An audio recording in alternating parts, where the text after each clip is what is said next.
네, 출범 100일을 앞두고 있는 윤석열 정부에 대한 실망과 분노가 큽니다. 대통령실은 물론 집권 여당도 갈팡질팡하며 난맥상을 키우고 있는 모습입니다. 야당 역시 존재감을 보이지 못하고 있는데요. 하나씩 짚어보겠습니다. 네, 오늘 함께 이야기할 두 분 스튜디오에 나와 계십니다. 천하람 국민의힘 혁신위원, 최용선 더불어혁신 정책연구원장 나오셨습니다. 안녕하십니까? 네, 안녕하세요. 네. 안녕하십니까? 네, 두 분 딱 한 달 만에 뵀습니다. 잘 지내셨죠? 먼저 천 의원께서는 이제 뭐 자리를 잡으셨어요, 방송에서. 네, 근데 순천에서 자리를 잡아야 되는데 그리고 이게 저도 방송 가서 저희 당이 잘하고 있고 뭔가 이렇게 상승세가 이렇게 있을 때 신나서 방송하고 싶은데 요새는 자꾸 저희 당이 막 불이 나고 이렇게 하니까 자꾸 쓴소리를 하게 돼가지고요. 좀 방송에 나가면서도 좀 마음이 안 좋습니다. 네, 예. 그렇군요. 우리 최 원장께서는 어제 이렇게 당 대표 후보들한테 또 쓴소리 하셨더라고요. 어떤 네. 내용이었습니까? 지난달에 천하람 변호사께서 우리 당이 너무 재미없는 경선을 하고 있다라고 지적하셨는데 비전과 미래 개혁 과제를 중심으로 놓고 토론이 이루어지는 게 아니라 친명 반명 논쟁이 아직도 벌어지고 있어서 우리 당의 23명의 젊은 지도자들을 모여서 당의 정치 개혁과 정치 교체를 촉구하는 그런 요구들을 당 대표들에게 했고요. 그리고 그런 문제를 중심으로 해서 좀 더 미래 비전을 중심으로 전당대회가 마지막까지 좀 치렀으면 좋겠다라는 의견들을 좀 전달했습니다. 비록 주목은 못 받았지만 청년 정치인들끼리 한 목소리를 냈습니다. 거기에 네. 의미가 있는 것 같네요. 그리고 이제 어제 그걸 시작으로 해서 다음 주에는 이제 광주 전남에서도 젊은 정치인들이 모여서 그런 촉구들을 하는 그 기자회견을 할 예정이고요. 뭐 영남 쪽으로도 이렇게 전달이 될 계획입니다. 네. 오늘 뭐 대통령 지지율 이야기부터 해야 하지 않겠나 싶습니다. 한 달 동안 그 지지율이 더 떨어졌는데 어떻습니까? 바닥 찍었습니까? 예, 뭐 일단 1차 바닥은 찍었다고 생각하는데 저희가 또 바닥이다 생각해서 또 계속 잘못하면은 바닥 밑에 지하가 있는 건 아니겠습니까?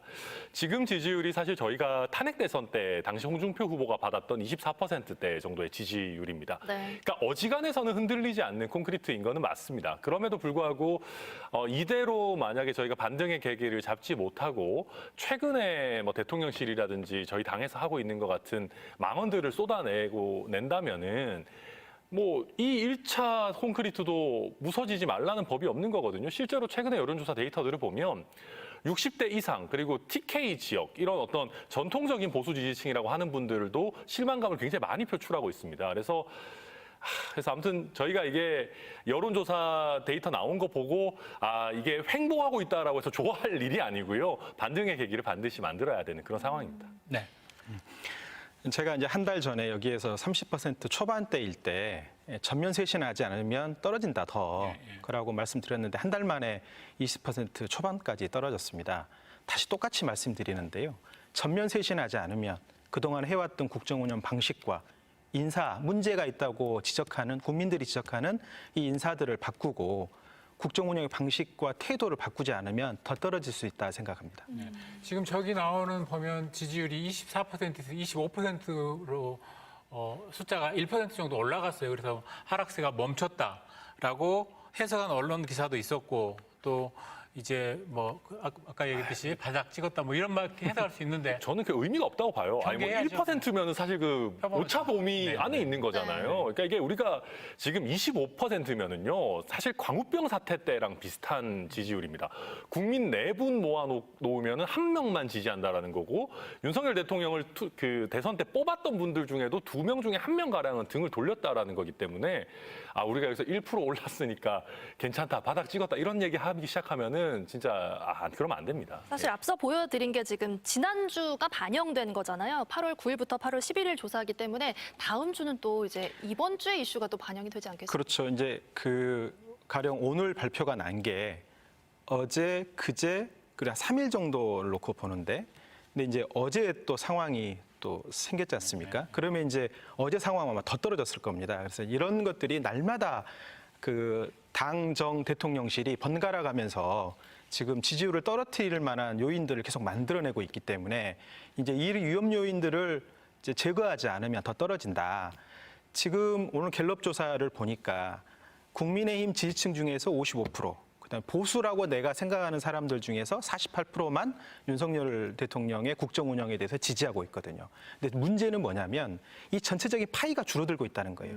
국민의힘을 지지하는 지지층이 줄어들고 있기 때문에 그 줄어들고 있는 지지층 중에서 절반 정도밖에 지금 지지를 못 받고 있는 상황이라는, 엄중한 상황이라는 것들을 인식하고 전면 쇄신해야 되는데, 뭐 타이밍을 뭐 취임 뭐 100일 뭐 이 언저리에 맞추고 있는 게 아니라는 느낌이 좀 드는데, 그 이유가 뭐 제2의 어떤 국정 운영을 시작하는 시점으로 8월 17일을 잡겠다, 뭐 그런 식의 어떤 메시지들이 나오고 있어서 뭔가 준비되고 있는 게 아닌가라는 예상을 해볼 수 있을 것 같습니다. 네, 지하도 있으니까 주의해야 된다라는 무서운 말을 해주셨는데요. 말씀하신 8월 17일이 이제 취임 100일이 되는 날입니다. 취임 초에 사실 이렇게 지지율이 떨어지는 게 흔한 일은 아닌데요. 그럼 역대 대통령들의 취임 100일 지지율은 어땠는지 좀 살펴보고 같이 이야기를 나눠보겠습니다. 네, 지금 화면으로 나오고 있는 걸 보시면 김영삼 83, 김대중 62, 노무현 40, 이명박 21, 박근혜 52, 문재인 78% 이렇게 나왔습니다. 상대적으로 이렇게 하락한 요인은 뭘까요? 낮게 나오는 이유가 뭘까요? 뭐 사실은 기대가 충족되지 않았기 때문입니다. 아주 짧게 얘기하면 무슨 말이냐면은 국민들께서 정치 경력 없는 검찰총장 출신의 윤석열 대통령을 대통령으로 뽑아주셨을 때는 기존의 여의도 문법 이런 것 좀 타파하고 좀 새로운 정치를 해줬으면 좋겠다라는 거 아니겠습니까? 근데 새로운 정치의 핵심이라는 게 남 탓하지 말라는 거거든요. 내로남불하지 말자. 선거 때 했던 얘기 지키자. 되게 상식 같은 얘기들입니다. 근데 저는 이 기대가 저는 대표적으로 깨졌던 게 문재인 정부 때 인사들보다는 낫지 않았냐라는 거였다고 봐요. 그러니까 그거는 정말 그 과거의 정치 문법입니다. 뭐 물론 현재도 많이 하고 있습니다만은 그러다 보니까 윤석열 대통령이 뭔가 정치적으로 단련이 오래돼 있지는 않아도 새로운 모습을 보여주겠지라고 하는 기대가 있었는데 저는 그 발언에서 많은 분들이 실망을 하셨다고 생각하고 그 후에도 회초리를 계속 많이 맞았습니다. 저희가. 근데 예를 들면 저희 대통령실의 인사라든지 내각이라든지 이런 부분들에 있어서 국민들의 비판을 반영하는 속도가 너무 늦었어요. 심지어는 아직 반영이 안 된 부분들도 있습니다. 뭐 예컨대 강기훈 씨라든지 뭐 여러 논란이 있는 분들이 있지 않습니까? 그러다 보니까 국민들께서는 회초리를 계속 더 때려야겠다라고 생각하고 계신 거 아닌가 싶습니다. 최 원장님이 바라보는 역대 대통령들 사례하고 비교했을 때 어떻던가요? 역대 네. 대통령들 이야기하고 좀 비교를 해주신다면요. 그 처음으로 정권 교체가 됐던 김대중 대통령 때는 IMF로 국가부도 사태 이후에 이제 취임을 한 대통령이지 않습니까? 네. 그러니까 워낙 상황이 안 좋았는데 국민들은 눈물의 계곡을 건너고 있었고 대통령이 그 눈물의 계곡을 건너고 있는 국민들과 같이 어우러져서 같이 아파하고 그 문제를 해결하기 위해서 협치를 하려고 하는 역할들을 굉장히 많이 했기 때문에 본인이 대선 때 얻었던 득표율보다 더 많은 국정 운영 지지도를 얻었던 것입니다. 노무현 대통령께서는 어쨌든 민주당 내부에 분란이 있었고 그리고 당 대통령이 되고 나서도 진보층의 이탈, 뭐 이라크 파병 같은 이런 이슈들로 인해서 그게 벌어지면서 40%대의 낮은 어떤 국정 운영 지지도를 가지고 결국은 2004년도에는 탄핵 이 국면까지도 가버리는 그런 문제가 발생했었고 이명박 대통령은 어쨌든 560만 표 정도 격차로 대통령이 됐는데 인수위 때 다 까먹은 겁니다. 인수위 때 무슨 뭐 오렌지 발언부터 시작해서 혀 끝을 자르면 영어를 잘할 수 있으니까 뭐 그래서 국민들을 자극하고 또 인사에서 고소용 내각, 강부자 내각 같은 국민들의 눈높이와 맞지 않는 인사 이런 것들 추진하고 광우병 파동 이런 게 벌어지면서 20%대로 급전 낙하했죠. 그런데 이제 그 문제를 풀기 위해서 당정청을 이제 쇄신하고 그리고 나서 민생 행보를 해나가면서 1년 만에 40%를 회복했고 그리고 이제 박근혜 대통령은 어쨌든 뭐 아주 박빙의 양자 대결 국차가 있었는데 초반에는 인사 문제를 빨리빨리 해결하고 또 고위당정청 같은 온보이스 체계를 유지할 수 있는 시스템을 만들어서 위기를 극복했던 것입니다. 문재인 대통령은 물론 격차가 많이 벌어졌고 다만 41%의 득표로 당선되셨는데 100일 만에 78%까지 올라갔잖아요. 네. 그렇게 된 계기는 결국은 취약한 상태에서 취임했다는 것들을 잘 알았고 인수위가 없었던 상태였지 않습니까? 그렇기 때문에 야당의 도움이 굉장히 필요했었고 당시에는 여소야대 상황이었고 그렇기 때문에 대통령이 낮은 자세로 국민들의 목소리를 겸허하게 수용하고 그리고 야당을 파트너로 인정하는 그런 행보들을 했기 때문에 100일 만에 어쨌든 저런 지지를 얻을 수 있었던 것이고 때때로 감동적인 모습도 연출이 좀 됐었어요. 그렇죠. 예, 그게 이제 뭐 청와대 앞에 예전에는 굉장히 그 경호나 이런 것들 때문에 닫힌 이제 청와대였는데 청와대를 개방하고 그리고 국민들에게 이제 그 주변에 있는 시민들이 얼마든지 저녁에도 돌아다닐 수 있게끔 제가 청와대에 처음 들어갔을 때 8시면 바리케이트가 쳐져가지고 그 근처를 직원들이 아니면 못 가게 했었거든요. 네. 근데 그런 것들을 이제 걷어내면서 소통 행보를 강화했던 것들이 지지율을 78%까지 끌어올릴 수 있었는데 지금 윤석열 대통령께서는 인사 문제가 터졌는데 남 탓하고 있고 또 국민이 뭐라고 하고 있는데 그게 뭐가 문제냐고 하고 있고 이런 식의 어떤 반성을 하지 않는 모습들 이런 모습들을 보이고 협치를 하지 않고 있고 네. 이제 그러다 보니까 지지율이 계속 떨어지고 있다 네. 이렇게 보여집니다. 예, 어찌 됐든 그 여론조사 결과에 민심이 담겨 있는 거 아니겠습니까? 그리고 대표적으로 이야기하는 것들은 결국 인사 문제가 제일 크다라는 거거든요. 뭐 천 의원께서도 이렇게 동의를 하시는 부분이죠. 여론조사 결과에 대해서는 동의하고 말고 할 게 없습니다. 그냥 그 자체로 받아들여야 네, 되고요. 네, 네. 설령 내가 정말 잘하고 있어도 국민들께서 이거는 좀 별로다라고 생각하시면 최소한 전달 과정에 문제가 없는지 내가 정말 잘하고 있는지를 돌아봐야 되는 것이거든요. 그래서 여론조사를 가지고 뭐 동의 여부는 뭐 중요하지 않은 것 같고 국민들께서 그렇게 보신다면 저도 충분히 기대에 못 미치고 있다고 생각하고 특히 박순애 교육부 장관 같은 경우에 경질은 했습니다마는 처음부터 말이 많지 않았습니까? 네. 사실 뭐 음주운전 한 분을 이 교육부 장관으로 하는 게 맞냐라는 그 상식이지 않습니까? 그런 게. 그래서 저는 그런 면에서 우리가 능력도 물론 중요하지만 국민들의 눈높이에 맞는 도덕성이나 변화된 사회 기준을 좀 더 잘 따라가야 된다 생각합니다. 그리고 또 이 얘기를 이제 안 할 수 없을 것 같은데요. 지난주에 이번 주죠. 수도권에 굉장히 비가 많이 오지 않았습니까? 그러면서 이제 정부가 윤석열 정부가 이걸 잘 대처를 했느냐에 대한 이야기가 계속 많이 나오고 있는데 어떻게 보셨나요? 저는 이번 대처가 참 아쉬운 부분들이 몇 가지가 있습니다. 이번 사실 수해 상황을 잘 대처했다면은 청와대를 너무 급격히 나온 거 아니냐라고 하는 그런 우려도 좀 잠재울 수 있었고요. 또 이게 표현이 좀 그렇습니다만 제가 나쁘게 표현하는 건 아닌데 원래 위기 상황이 정치인들에게는 기회입니다. 어떤 네. 의미에서는. 그래서 정말 그 국민들을 위하는 마음을 보여줄 수 있는 뭐 참 그런 상황이 될 수도 있는데 그런 것들을 많이 놓쳤습니다. 그러니까 저는 대통령도 대통령인데 여기서 대통령실의 대응에 대해서 쓴소리를 안 할 수가 없는 게 대통령께서는 직업 정치인이 아니시지 않습니까? 네. 뭐 지역구 정치 해보신 적 없죠. 그러니까 비 오실 때도 뭐 집에 가실 수도 있습니다. 근데 거기서 아니 이 정도로 비가 오면은 지금 돌아가셔야 된다. 네. 이거 다시 돌아가셔야 된다. 아니면 하다못해 송파구청에라도 가셔야 된다. 뭐 서초구청인지 어딘지 모르겠습니다. 아무튼 가까운 데가. 아니면 지금 지지율을 생각하면 강남에 침수되는데 거기 뛰어가셔가지고 바지 다 적시면서 수해 현장 지휘하시는 거 보여드려야 된다. 이게 쇼하자는 게 아니라 국민들의 아픔에 우리가 이렇게 공감한다라는 걸 보여드려야 된다라는 얘기를 옆에서 누가 해야 되거든요. 근데 그런 얘기를 제대로 한 사람이 없었고 오히려 나와가지고 아니 뭐 비 와도 대통령 퇴근하실 수 있는 거 아니냐 이렇게 하기 시작하면은 국민들께서는 실망하실 수밖에 없죠.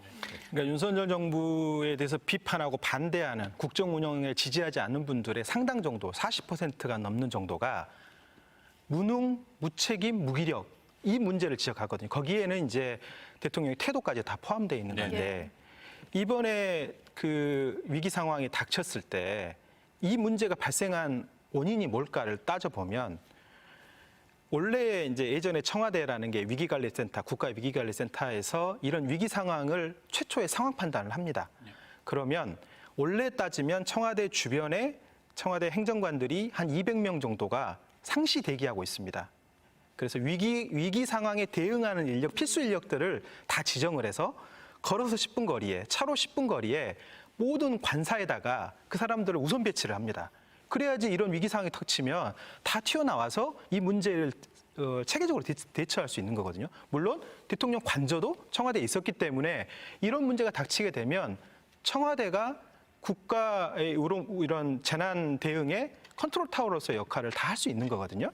근데 이걸 용산으로 이정해 버리니까 그 용산은 지금 주변에는 지금 대통령실에 근무하는 필수 근무자들도 지금 들어갈 공간이 없어가지고 그러니까 비가 나버리면 그분들이 다시 들어올 수도 없는 사실 구조인 거죠. 그러니까 컨트롤 타워로서의 대통령실이 물리적으로도 현재는 불가능한 상태고, 그리고 어제 한덕수 총리가 재밌는 말씀을 하셨던데, 그 아크로비스타라고 하는 지금 사저에 청와대 예전 벙커 기능이 다 들어가 있다, 이런 얘기를 하셨어요. 근데 지금 청와대 벙커에 뭐가 있었는지를 지금 총리가 모르시는 것 같아요. 왜 그러냐면 이분은 이제 노무현 정부 때 하셨던 네. 분이니까 그 사이에 어떤 기능들이 위기관리센터 안에 다 지금 들어와 있는지, 세월호 참사 이후에 국가가 재난안전 컨트롤 타워로서 청와대가 어떤 역할을 하게 되는지에 대한 매뉴얼과 그 매뉴얼을 뒷받침하기 위한 프로세스가 어떻게 돼 있는지를 모르시는 상태에서 그냥 임기응변식으로 대통령께서 전화로 다 대응했다, 이렇게 하셨거든요. 그리고 거기에 다 모든 기능이 있었다고 하셨는데, 또 하나 이제 문제가 뭐냐면 대통령께서 총리로부터 보고를 받았고 행안부 장관으로부터 보고를 받았다고 한 거예요. 이거는 시스템이 무너졌다는 얘기예요. 왜냐하면 재난안전 컨트롤 타워로서의 청와대가 최고 그 컨트롤 타워 기능을 한다는 건 뭐냐면 국가위기관리센터에서 최초 위기상황 징후를 판단을 하고 이게 중대 위기인지 그냥 일반 위기인지 경미한 위기인지를 판단합니다. 그러면 그 판단에 맞춰서 회의체가 만들어지게 되고 그거를 개통을 통해 대통령께 보고를 해서 결심을 받는 이 구조가 이제 만들어지는 건데, 제가 있을 때 대통령이 2017년 영흥도에 낚싯배가 전복이 됐어요. 13분이 돌아가셨는데 최초의 보고와 이제 이 보고가 진행되는 과정에 이게 이제 사망자 숫자가 계속 늘어나는 겁니다. 근데 3명일 때 5명일 때 사망자가 늘어나게 되면 이건 중대재해로 보고 대통령께 보고를 해서 대통령이 그 상황을 지휘하는 어떤 시스템이 이제 매뉴얼로 만들어져 있거든요. 대통령께 보고하고 2시간 만에 대통령이 국가위기관리센터에 와서 그 상황을 다 지휘를 하신 거거든요. 근데 이런 개념이 보고라는 것이고 지휘를 하는 것이고 그 지휘가 국민들에게 소상하게 전달이 되는 것인데, 윤석열 대통령께 보고를 했다는 게 뭔지, 그리고 보고 이후에 어떤 지침과 지시를 받아서 어떻게 대응을 했고 국민들이 어떻게 안심을 했는지에 대한 내용은 하나도 없는 겁니다. 그러니까 이게 말장난으로 보이는 거죠. 아무튼 혼란스럽습니다. 아무튼 그 대처하는 거라든지. 그래서 그 조금 전에도 그런 얘기를 하셨지만 이제 무능하고 좀 시스템적으로 문제 있는 거와 함께 태도 문제도 사실은 있다고 봐요. 저는 현 집권 세력이 뭐 문제를 인정하고 사과할 줄 모르는 게 가장 큰 문제가 아닌가, 그런 생각을 해봅니다. 맞습니다. 그러니까 저희도 항상 저희가 지난 정부 때도 왜 이렇게 사과 안 하냐라고 했었어요. 저희 당에서도 문재인 정부에서 뭐 문제가 있거나 민주당에서 뭐 문제가 있거나 하면 아니 왜 겸허하게 잘못을 인정하지 않냐. 실제로 민주당이 겸허하게 잘못을 인정했다면 지금도 아마 대선 이겼을 겁니다. 그러니까 국민들이 잘못을 인정하면은 어느 정도 또 넘어가 주세요. 우리 국민들이 그렇게 매정하시지가 않습니다. 근데 이제 여론이 나와도 이건 뭐 야당의 프레임 탓이다, 뭐 언론이 잘못해서 그렇다, 이런 얘기 하기 시작하면은 아니 우리가 실제로 불만이 있는데 왜 우리 불만을 야당 탓을 하냐고 더 화가 나시는 거거든요. 그래서 저는 그런 태도는 저희가 지양돼야 된다고 생각하고, 다만 아까 말씀하신 것 중에 저는 그렇게 생각합니다. 한덕수 총리가 얘기하신 뭐 벙커 수준 뭐 이런 거는 아마 통신 장비 같은 것들 말씀하신 것 같고, 대통령 자택에도 어느 정도 보안이 유지되는 통신 장비가 있고 실제로 대응하시는 거는 저는 뭐 큰 문제는 없었을 수 있다고 봅니다. 아마 현장의 대응은 아무래도 지자체장 위주로 좀 할 것이고 뭐 총리도 하고 행안부 장관도 하겠죠. 그런 의미에서 총리가 얘기하신 거겠지만, 다만 여기서도 좀 아쉬운 거는 국민들이 원하시는 거는 정말로 이 어떤 통신이나 지휘 계통에 문제가 생겼냐 안 생겼냐라는 것보다도 대통령께서 좀 더 적극적인 태도를 보여주셨느냐, 그런 거에서 사실 실망하시는 분들이 많으셨던 것 같거든요.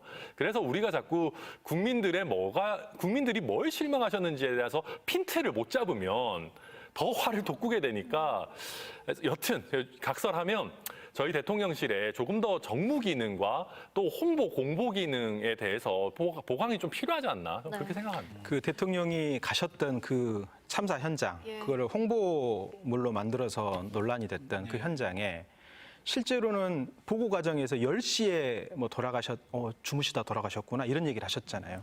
근데 실제로는 8시 반부터 구조 요청을 했다는 거 아닙니까? 그리고 강남에서 그 유명한 그 차 위에 올라 있어서 물이 다 차 있는데 거기서 현자처럼 행동하시는 그 모습들, 그리고 그 현장의 상황을 보면 용감한 시민들은 보이는데 거기에 있어야 할 국가가 보이지 않고 정부가 보이지가 않는 거예요. 그게 이제 국민들이 느끼는 지금 분노와 허탈감이거든요. 근데 대통령실의 대응은 뭐냐면 일종 말장난하는 거예요. 시민사회 수석이 갑자기 등장을 해가지고 그럼 비 오면 퇴근 못 하는 거냐. 나도 그날 술 먹으러 가려고 했던 사람들 많았고 나도 그랬었다. 그러면 안 되는 거냐. 그리고 대통령은 내가 퇴근할 때 보니까 1층까지 물이 차 있던데 그거를 남일하듯이 하는 말들이죠. 그렇죠. 네. 남일하듯이 그런 얘기를 하고 있는데 실제로 국민들이 국가에게 기대하는 것은 내가 위기가 닥쳤을 때 국가가 와주는 거거든요. 네. 그런 점에서 대통령실이 뭔가 이게 지금 체계가 엉망이 돼 있는데 제가 좀 살펴보니까 30% 초반대로 지지율이 떨어지니까 수석들이 보이지 않는다라고 좀 네. 다그쳤던 것 같아요. 그러니까 시민사회 수석이 막 등장을 해서 이상한 말들을 계속 뱉어내고 있는 게 아닌가 싶습니다. 네. 네, 여기까지 그 대통령과 대통령실에 대한 이야기는 마무리하고요. 뭐 이렇게 너무 이제 씁니다. 이제 집권 여당 상황 좀 네. 살펴봐야 되지 않겠습니까? 보완제가 돼야 될 텐데요. 뭐 역시 내분에서 벗어나지 못하고 있습니다. 비대위 체제로는 전환이 됐어요. 그리고 어떻게 지금 수습돼 간다고 보십니까? 어떻습니까? 일단은 외부적으로 봤을 때는 수습이 돼 가는 것 같습니다. 그렇지만 일단 이준석 대표가 지금 그 비대위 출범에 대해서 효력정지 가처분 신청을 해두었고요. 이준석 대표뿐만 아니라 저희 당의 당원 한 1,500분 넘게도 이게 우리가 투표해서 뽑은 당대표를 이런 식으로 민주적이지 않은 절차로 날려버려도 되는 거냐라고 해서 똑같은 문제 제기를 하고 있습니다. 그래서 이 가처분에 대한 결과가 어떻게 나오느냐에 따라서 또 한 번 요동이 칠 수 있는 부분은 남아 있습니다. 네네. 네. 그럼 기각될 경우에 당연히 이제 정치적으로 굉장히 타격을 입을 거고요. 인용될 경우에는 또 당 내부에 굉장한 혼란이 있지 않겠습니까? 사실 저는 이준석 대표가 기각된다고 해서 어마어마한 정치적 타격이 있을지는 모르겠습니다. 이미 어떻게 보면 비대위가 출범해서 가고 있는 상황이고요. 또 기각이 되더라도 그 법원의 결정문 내에 어떤 내용들이 담겨 있는지를 조금 봐야 될 것 같습니다. 그리고 인용이 될 경우에 인용이 되면 막 당이 난리 난다, 막 비대위도 쪼개지고 큰일 난다라고 하시는 분들이 많이 계시는데 저는 그렇게 생각하지는 않습니다. 왜냐하면 인용이 되게 되면 비대위 체제로 전환을 못하고 원내대표의 직무대행 체제가 그냥 이어지게 됩니다. 근데 가처분이 인용이 되면은 솔직히 권성동 원내대표가 더 이상 버틸 수가 없어요. 왜냐하면 본인이 제안했던 비대위 전환이 자초된 거기 때문에. 그러면 권성동 원내대표가 사임하고 지금 비대위원장으로 하려고 하는 주호영 의원을 사실 원내대표로 선임하면 됩니다. 그러면 주호영 의원이 당대표 직무대행을 할 수 있는 거거든요. 그러니까 이런 식으로 수습책들이 있기 때문에 저희 당이 요새 굉장히 혼란스럽고 막 불타고 그래서 저도 좀 부끄러울 때도 있습니다만은 그래도 저희 당이 소송 하나에 그렇게 무너질 그런 정도의 당은 아닙니다. 저는 이준석 대표는 얻을 건 다 얻었다고 생각합니다. 오늘 여론조사 결과에서 아까 유승민, 이준석이 창당하게 되면 네. 40% 이상의 어쨌든 지지가 의향이 있다. 의향이 있다라고 나왔기 때문에 그 말은 뭔 말이냐면 법적인 결과는 어떤 둘째치고 현재 상황에서 정치적인 판단은 국민들이 냉철하게 해가고 있다. 다만 비대위가 이제 안정감 있는 국정운영 수습하는 모습을 보여야 되는데 이제 어제처럼 그렇게 말도 안 되는 망언들을 쏟아내기 시작하고 여전히 비상한 각오로 비대위로 출범했는데 비상하지가 않은 거예요. 국민들이 보기에는. 그러니까 비상한 상황을 만들어버린 거에 대한 이제 심판이 어차피 총선 때 이루어질 거 아닙니까? 이제 그 전까지 어쨌든 질서 있는 수습을 하는 게 이제 목표인데 주호영 위원장은 성품 자체가 좀 포용적이고 또 타협 이런 걸 또 좋아하시는 분이어서 만약에 이제 이준석 대표의 가처분 신청만 어떻게 정리가 잘 되면 정기 후의 과정에서 좀 삐걱거리는 것들은 최소화시킬 수 있지 않겠는가 이렇게 생각합니다.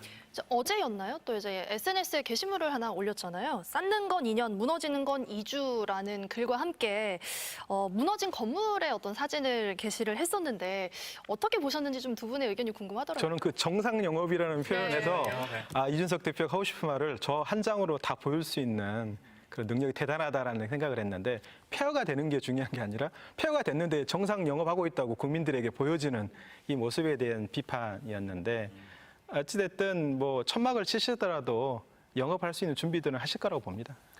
그러니까 저는 2년이라는 게 사실 저는 특히 우리 지역과 관련해서도 좀 걱정이 큽니다. 사실 지난 총선 때만 해도 저희 당이 우리 지역에서 굉장히 전혀 존재감도 없고 사실 굉장히 많은 반대를 받았던 당이죠. 현재도 저희가 지지율이 아주 높은 건 아닙니다만은 그래도 2년의 세월 동안 김종인 체제, 이준석 체제를 거치면서 호남에서 저희 당에 대한 관심도나 지지율이 많이 올라왔거든요. 저의 이제 개인적인 소망은 제발 이거는 깎아먹지 않았으면 좋겠다라는 간절한 소망이 있고요. 일단 당 전체로 보더라도 이게 뭔가 도로 한국당으로 돌아가는 것 같은 느낌이 강하게 납니다. 뭔가 네. 말실수 자꾸 터져 나오고 그거에 대해서 깔끔하게 사과도 안 하고 뭔가 이상한 대응을 하고 그런 의미에서 그러니까 지금 아까 이제 유승민, 이준석 신당 얘기도 해주셨는데 저는 그게 약간 상상 속의 동물 같은 느낌이라고 봅니다. 실제 창당했을 때 그 정도 지지율이 나올지 모르겠지만 당이 이대로 가서는 안 된다. 좀 더 개혁적이고 중도지향적이고 미래지향적으로 가야 된다라고 생각하는 분들이 그런 어떤 돌풍을 만들어주고 계신다. 뭐 그 정도 생각하고 있습니다. 네. 알겠습니다. 저희가 유튜브를 통해서 우리 시민들이 현재 정치 상황을 어떻게 보는지 4글자로 좀 표현해 달라라고 남겼더니요. 댓글 한번 살펴볼게요.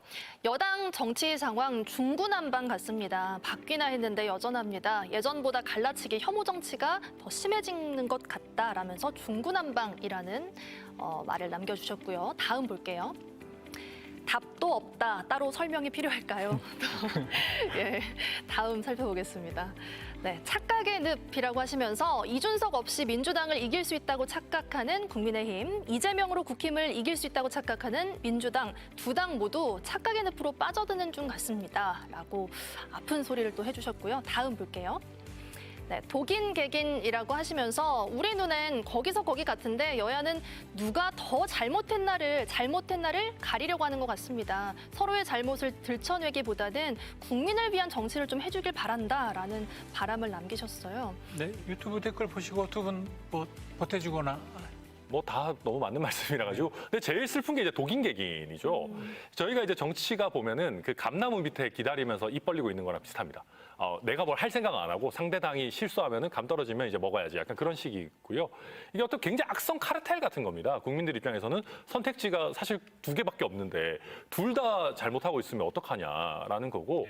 저도 방송에 나와서 솔직히 말해서 할 말 없을 때는 민주당이 그때는 더 잘못했었습니다라고 하지만 그게 의미 없는 얘기예요. 네. 왜냐하면 국민들은 민주당이 그때 잘못한 걸 다 알고 계세요. 우리가 국민의힘이나 뭐 저희 대통령실이 얘기하지 않더라도 다 알고 계시는데 그걸 입 밖으로 꺼내는 순간 사실 지는 거거든요. 그러니까 여튼 저도 뭐 저부터도 남 탓 덜하는 뭐 정치하고 싶습니다. 예. 그러니까 저희가 어제 이제 민주당의 미래 젊은 개혁 세력들이 당 대표들한테 요구했던 게 이 공수교대 정치를 이제 끝내야 된다라는 거였습니다. 이 기득권을 탄탄히 갖고 있고 바꾸려고 하지 않고 있고 상대방이 잘못하면 그거에 대한 반사익만 얻으려고 하는 정치를 하고 있다 보니까 지금 민생의 중요한 개혁 과제들에 대해서 결정을 못 내리고 여야 간의 합의를 못 이뤄내고 그렇게 가고 있어서 정치가 퇴행하고 있는데 이 정치를 교체해야 된다. 그래서 저는 여야 용수회담 같은 거를 하게 되고 또 여야 간에 이제 정기국회 앞두고 협상을 진행할 때 여러 가지 주고받기를 해야 되는데 같이 합의할 수 있는 것, 국민들이 지금 요구하고 있는 것들. 아까 천하람 변호사께서 말씀하셨지만 이게 선택지를 하나로 만들어버리는 이 과정에서 적대적 공존관계를 지금 하고 있거든요. 영남에서 네. 국민의힘, 호남에서 민주당. 그래서 이 문제를 좀 더 다양하게 국민들의 여론을 수렴하고 민심에 수렴할 수 있는 정치인들이 정치할 수 있는 구조를 만들기 위한 합의 작업들을 해내야지 지금 게시판에서 시청자들이 지금 지적하고 있는 문제들을 해결할 수 있다. 그래서 정치 교체에 있어서는 여야가 따로 없이 이 기득권 정치 질서를 바꾸기 위한 노력들을 하셔야 되고 천하람 변호사도 당내에서 그렇게 좀 해주시면 우리 민주당하고 이걸 묶어서 좀 해볼 수 있지 정쟁으로 이렇게. 할 수 있지 않을까 네. 생각합니다. 유튜브 댓글 중에 시청자분들께서 이제 야당 더불어민주당 이야기까지 이제 함께 해주셨는데 아직 저희는 민주당 이야기는 아직 못했거든요. 그래서 빨리 해야 민주당 될것 이야기를 좀 같아요. 한번 예. 해보겠습니다. 뭐 민주당도 지금 굉장히 중요한 일정 지금 진행하고 있지 않습니까? 네, 대표 네. 선거, 최고위원 선거, 네. 또 시도당 위원장. 일단 지역적으로 먼저 지금 전당대회가 좀 복잡하더라고요. 일정이 네, 좀 네. 간단하게 좀 소개를 좀 해주신다면요. 이번 주에 이제 충청하고 네. 부울경에서 이제 권리당원 투표가 있을 예정이고요. 그다음에 1차 국민 여론조사가 이제 이번 주말에 있게 됩니다. 네. 그리고 다음 주부터 이제 슈퍼위크라고 할 수 있는 전북과 광주, 전남 그리고 이제 수도권으로 네. 가서 28일 날 이른바 대의원들 투표와 2차 국민 여론조사까지 포함을 해서 후보 당대표를 선정하게 되는데요. 근데 그 과정에 시도당 개편대회가 있습니다. 네. 근데 시도당 개편대회에 이제 대부분은 합의 추대 방식으로 시도당 위원장을 선정을 했는데 지금 대전에서 평당원들이 경선을 하자, 네. 국회의원하고 경선을 하자라고 지금 하고 있는 상황이고 네. 광주에서 광주, 네. 예, 후보 등록을 해가지고 21일 날 시당위원장 경선을 평당원과 국회의원과 지금 해야 되는 상황입니다. 저는 그게 궁금하더라고요. 네, 평당원 시당위원장이 등장하는 게 어떤 의미인가요? 그러니까 이제 그 현역 국회의원에 대한 반발, 특히 이번에 지방선거를 거치면서 현역 국회의원들끼리의 뭔가 짬짬이가 이 당원들의 민심하고 좀 달랐던 거 아니냐라는 식의 어떤 지금 반발이 굉장히 거세고 있는데 대전도 거셌고 광주도 거셌거든요. 평당원들의 목소리가 지금 커지고 있는 거고 특히 이제 광주 집중적이 좀 더 이야기를 하자면 이병훈 의원이 지금 시당위원장으로 이제 네. 나서서 네. 다른 때 같으면 네. 그 합의 추대 형태가 네. 될 텐데 네. 이번에는 평당원 중에서 시민단체 활동도 많이 하셨던 분이죠. 네. 어, 최희용. 네네. 예, 예. 최혜용. 예, 그분이 지금 해서 1대1로 지금 네. 이제 막 근데 서게 되는 의외의 거고. 결과가 나올 수 있다라고 많은 사람들이 이제 보고 있는 이유가 물론 대의원 투표에서는 뭐 이제 지역위원장들끼리 뭐가 있겠지만 권리당원들은 이게 통제가 잘 안 되기 때문에 그 반발 심리가 투표장을 떠나버리는 게 아니라 이번에는 한번 응징투표 한번 해보자라고 등장할 수가 있어서 응징투표. 네. 이게 응징투표의 방식은 이탈하는 거거든요. 네. 예. 무투표를 만들어버린 건데 이번에는 권리당원들이 표를 통해서 응징투표를 해버릴 수가 있어서 이 투표율의 결과에 따라서는 엄청난 뒤에 또 후폭풍, 이 다음번 총선까지 가는 과정에 그런 문제가 발생할 수 있기 때문에 굉장히 지금 민감하게 보는 것 같습니다. 대표 선거 또 최고위원 선거에 밀려서 관심이 없었는데 이번에 평당원 이게 제일 재밌는 선거가 네, 돼버렸죠. 사실은 그래서 지금 네. 이제 질문을 드린 거고요. 네. 어떻습니까? 다른 여기 민주당 이야기긴 하지만 여기에 대해서는 어떻게 보시는가요? 사실 일단 저희한테서 좀 뼈아픈 거는 이 민주당에 대해 실망하는 감정이 국민의힘으로 사실 안 넘어옵니다. 아직 우리 지역에서는. 네. 그게 저희가 좀 반성해야 되는 부분이고 더 열심히 해야 되는 부분이고요. 그럼에도 불구하고 지금 민주당 내에서 이런 당내 민주주의를 회복하기 위한 이런 움직임 저는 굉장히 높게 삽니다. 네. 그래서 저는 이렇게 평당원 후보로 나오신 분 누군지도 잘 모릅니다만은 그분 선전하시기를 바라고 이왕이면 정말로 당선까지 되셔가지고 이번 지방선거 때 사실 저희 순천 지역에서도 굉장히 많은 불협화음도 있었고 불만이나 실망도 있었거든요. 네. 그런 부분들에 한번 경종을 좀 울려줬으면 좋겠습니다. 네, 좋습니다.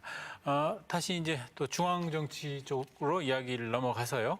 지금 최고위원 선거 중에 지금 송갑석 의원 지난번에도 한번 네. 한 달 전에도 그런 이야기를 네. 했었거든요. 네. 예상과 비슷하게 네. 고전을 좀 하고 있는 형국입니다. 네. 어떻게 네. 보고 계시나요? 저는 대의원 투표에서는 그래도 선전하실 거라고 생각합니다. 왜냐하면 광주 전남의 국회의원들이 모여서 뭔가 국회의원들이 호남의 목소리를 낼 수 있는 누군가는 있어야 되는 거 아니냐 이제 문제 제기를 하셔서 출마를 하셨기 때문에 대의원들한테는 어쨌든 2표 중에 1표 정도는 좀 송갑석 후보를 찍어달라라는 것들이 먹힐 수 있을 거라고 보는데 이제 그게 권리당원까지 먹힐 것인가에 대해서는 좀 회의적이고 그래서 전체적인 득표 상황이 현재까지 이제 5위 안에 못 들고 있는데 이거를 극복할 만큼이 될 것이냐에 대해서 지금까지는 전망이 밝지 않고 있죠. 일단 그러면 최고위원도 그 정도에서 마무리를 하고요. 일단 제일 그래도 관심사는 당 대표 선거 아니겠습니까? 네. 이재명 그 후보가 지금 압도적인 것 같은데 네. 어떻게 그렇게 어차피 그 판세는 이미 정해졌고 네. 그래서 그런지 좀 재미가 없는 것 같아요. 그래서 이제 그러니까 자꾸 이재명 후보를 깎아서 반사급부를 누릴 수가 없는 상황인데 지금 너무나 이 격차가 많이 벌어지다 보니까 각을 못 만들고 있는 것 같습니다. 이제 그럴 거면 좀 이기는 싸움이 아니라 내 역량을 좀 더 보여주고 또 당내의 미래 가치라든지 개혁 혁신 과제들을 의제화시켜서 이거를 이 다음번 당 대표가 누가 되더라도 이거를 규율할 수 있는 그런 어떤 논쟁의장으로 이걸 끌고 가면 오히려 더 많은 얘기들을 해볼 수가 있는데 지금 아주 박빙의 격차가 있는 것처럼 이게 선거운동을 진행하다 보니까 그러니까 단일화를 한다 하더라도 격차가 많이 벌어지고 실제로 단일화하는 것도 명분이 없는 단일화고 1등을 잡기 위한 2등, 3등의 단일화는 오히려 2등, 3등의 처지가 지금 취약하다는 것들을 더 보여주는 반증이기 때문에 실현되기가 좀 어렵거든요. 그래서 지금이라도 박용진, 강훈식 후보가 미래 경쟁, 가치 경쟁, 혁신 경쟁을 좀 하면 좀 더 재밌어지지 않을까 생각합니다. 네, 의제가 없다 이렇게 말씀을. 네. 예, 민주당 그 전당대회 과정에서도 역시 좀 폴성사나운 모습이 기득권 지키기라고 해야 될까요? 당헌 당규 가지고도 좀 말이 좀 많았죠. 서로 간에 뭐 아전인수격으로 저기 고치자 뭐 이런 것들이 있었는데 거기에 저는 대해서는 나비 효과라고 봅니다. 이준석 대표가 대명천지에 저렇게 날아갈 거라고 아무도 생각을 못했지 않습니까? 윤리위원회 그것도 결정이 저렇게 날 거라고도 생각하지 못했고 네. 그러다 보니까 아무래도 강한 민주당을 만들고 총선까지 치르려면 이 강한 선장을 좀 어쨌든 최대한 지켜주는 방식으로 제도들을 좀 세팅해야 되는 거 아니냐. 또 정권에서 보면 어떻게 생각하실지 모르겠지만 탄압받는 어떤 기소들이 이루어질 가능성이 높기 때문에 그 부분들에 대해서 지켜주지는 못할 망정 저걸 막 흔들어 가지고 후계 체계를 다른 체계를 막 고민하는 이런 고민들을 하지 않게끔 지금 새로운 당대표가 만들어지기 전에 지금 전준위에서 만들고 비대위에서 결정을 하면 좋겠다 이렇게 좀 당원들이 생각하는 것 같습니다. 조금 설명을 하면 이제 전당대회 가장 큰 쟁점이 지금 당원 80조이기 때문에 이제 이 내용이 앞서 그래픽으로 나갔는데 당직자가 기소를 당하면 일단 당무를 정지시킨다라는 내용을 지금 바꾸느냐 마느냐를 지금 이야기를 하고 있는 거죠. 한 단이 더 있는데요. 네. 사무총장이 각급 당직자의 이제 기소가 되면 그걸 정지시키고 예. 윤리심판원에 그걸 제소해서 조사를 하게끔 해서 결정하게끔 한다 이렇게 돼 있는데 네. 이제 이거를 뭐 최고위원으로 올려야 되는 거 아니냐. 그러니까 윤리심판원이 결정하는 게 아니라 최고위원회에서 결정해야 되는 거 아니냐. 근데 그런 식의 지금 청원이 올라와 있어서 근데 사실 그런 내용들은 일반 국민들한테는 아무 관심이 없는 내용이지 않습니까? 그런 그런 거죠. 것들이 자꾸 기사화가 되고 그것 가지고 티격태격하는 모습이 참 이렇게 민주당 아직도 정신 못 차렸다 하는 그런 생각이 들어서 제가 드리는 말씀이고요. 저희가 뭐 하다 보니까 이제 시간이 별로 남지가 않게 됐습니다. 그래서 마지막으로 하시고 싶은 이야기 좀 한마디씩 해주시면 좋겠다 싶습니다. 네. 일단 민주당 전당대회는 제가 봐도 참 재미가 없긴 없습니다. 저도 정치 초고관여층인데 뭐 저도 잘 모르겠어요. 근데 사실 말씀처럼 당원 80조가 최고의 쟁점이 되는 거는 좀 문제가 있습니다. 예.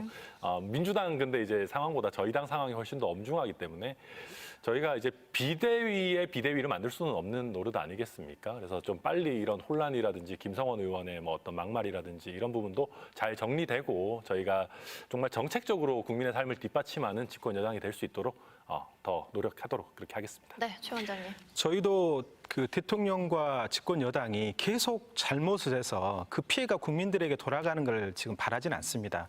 더 잘하기를 기대하는 거고 더 잘하려면 협치를 해야 된다.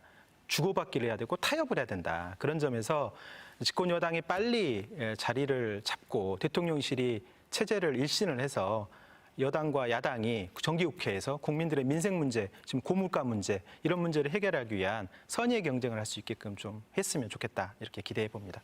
알겠습니다. 자, 누가 더 못하냐의 경쟁이 아니라 좀 협치하는 모습을 이제는 좀 보여줘야 되지 않나라는 생각을 하면서 마무리하도록 하겠습니다. 두 분 나와주셔서 고맙습니다. 네, 감사합니다. 감사합니다.